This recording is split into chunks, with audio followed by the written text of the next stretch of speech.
जय महाकाल साथियों, क्या आप ये जानते हैं कि बच्चे पे सिर पे जो हम पहली बार उसरा लगाते हैं वह एक परंपरा है? नहीं, ऐसा नहीं है, वो परंपरा नहीं है साथियों। हमारे ऋषि और मुनियों द्वारा ऐसा बताया गया है कि ये एक बहुत बड़ा संस्कार होता है जिसे मुंडन संस्कार कहते हैं। आज आपको मैं इस वीडियो के माध्यम से वो साइंटिफिक और आध्यात्मिक सच बताऊंगी जो आज तक शायद आपने सुना ना होगा। अब साथियों बात करते हैं मुंडन संस्कार की। हमारे हिंदू प्रवृत्ति में, सनातन धर्म में साथियों 18 संस्कार माने गए हैं, जिसमें से 8वां संस्कार हमारा मुंडन संस्कार है साथियों। जब हम बच्चे का मुंडन करवाते हैं तो उसके साथ जो वो माँ के गर्भ में होता है तो पिछले जन्म की बहुत सी यादें लिए हुए होता है। कभी कभी देखते हैं हम बच्चा हंसता है, कभी अपने आप रोता है। वो क्या होता है, उसे पिछले जन्म की बातें याद आ रही होती हैं। उस पिछले जन्म के संस्कारों से मुक्त करवाने के लिए ये साथियों ये मुंडन संस्कार बना है। उसके हम सिर के बाल उतरवा देते हैं साथियों। सिर के बाल उतरवाने से क्या होता है, सबसे शारीरिक और मानसिक और आध्यात्मिक विकास होता है, जो मुंडन का सबसे बड़ा आधार है साथियों।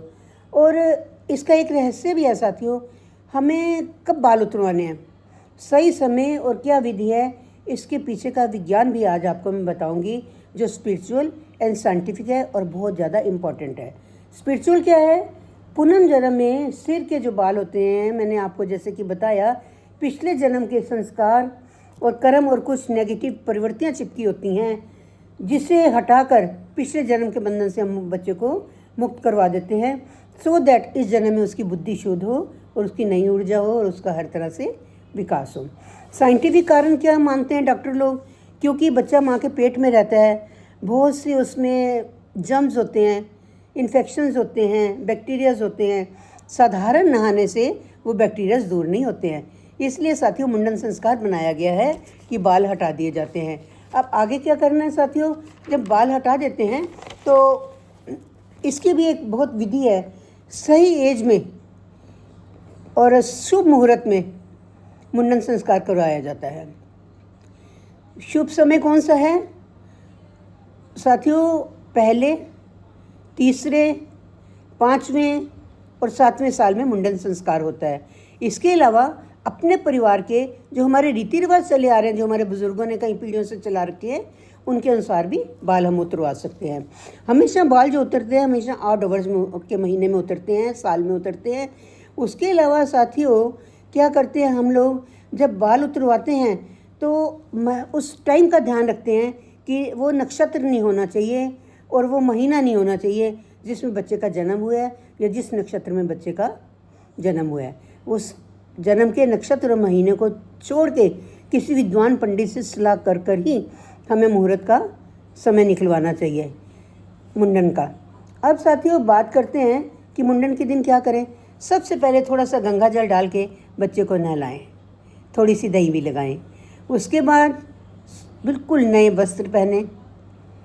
उसके बाद क्या करेंगे, हम बच्चे के जो नया वस्त्र पहना है उसके ऊपर हम स्वास्तिक बनाएंगे साथियों, बच्चे की रक्षा होगी। पंडित जी क्या करेंगे, पूजन करवाएंगे। सबसे पहले गणेश जी का पूजन होगा, उसके बाद नवग्रह शांति का पूजन होगा साथियों। उससे क्या होगा, मुंडन संस्कार जो है बिना किसी विघ्न के हमारा संपूर्ण होगा। उसके बाद नाई जब बाल काटता है तो पंडित जी मंत्रोच्चार करते हैं। उस मंत्रोच्चारों के साथ बच्चे के बाल हटते हैं और बालों को लेके हर परिवार की एक अलग रीति रिवाज होता है। जनरली ऐसा देखते हैं, आटे की लोई लेते हैं या आटे की रोटी बनाते हैं कच्ची पक्की, उसमें बालों को इकट्ठा कर लेते हैं, 2 रोटी बनाते हैं। जब सारे बाल नाई इसमें दे देता है तो दूसरी बोतल रख के उससे रोटी से ढक के रख देते हैं। बहुत संभाल के रखते हैं, इसकी किसी भी नज़र ना पड़े या ये किसी के हाथ ना लगे। और इसे फिर गंगा जल में प्रवाहित किया जाता है, इसके साथ थोड़ा सा पताशे या गुड़ रखकर। ये परंपरा है साथियों हमारी मुंडन की। और नाई जिसने पेट के बाल उतारे हैं, 8वें संस्कार में हमारा इतना बड़ा योगदान किया है, उसको साथियों हमें दक्षिणा देनी है, वस्त्र देने हैं, मिठाई देने हैं, फल देना है। और उस ताकि इतना वो खुश हो जाए, उससे बच्चे को आशीर्वाद दिलवाना है, वो आशीर्वाद देता हुआ बच्चों को जाए। बाल कटवाते हुए बच्चे की मनोदशा क्या होगी, वो डर जाएगा। नाई अनजान आदमी है, छोटा बच्चा है, सिर पे पहली बार मशीन चल रही है, घर घर हो रही है, तो बच्चा डरे ना, इसके लिए हमें बच्चे को खिलाते रहना है, उसके पसंद की गेम, उसके पसंद का म्यूज़िक चलाना है। बच्चे को माँ, मामा या बुआ, ये 3 व्यक्तियों में से कोई एक व्यक्ति गोद में लेके बैठता है, तब बच्चे के बाल उतरते हैं। मुंडन संस्कार परंपरा नहीं है साथियों, ऋषि मुनियों द्वारा वरदान है, जिससे लॉन्ग लाइफ मिलती है, गुड हेल्थ मिलती है, गुड हेल्थ मिलती है, तेज बुद्धि प्रदान होती है। साथियों, बीइंग आचार्य मैं आपको ये एक टिप देना चाहूँगी कि आप इस वीडियो को आज ज़्यादा से ज़्यादा शेयर कीजिएगा, ताकि हमारी सनातन परंपरा का प्रचार हो सके। अगर जानकारी अच्छी लगी हो, वीडियो को लाइक शेयर कीजिएगा। चैनल पर नए हो तो भी चैनल को सब्सक्राइब ज़रूर कीजिएगा।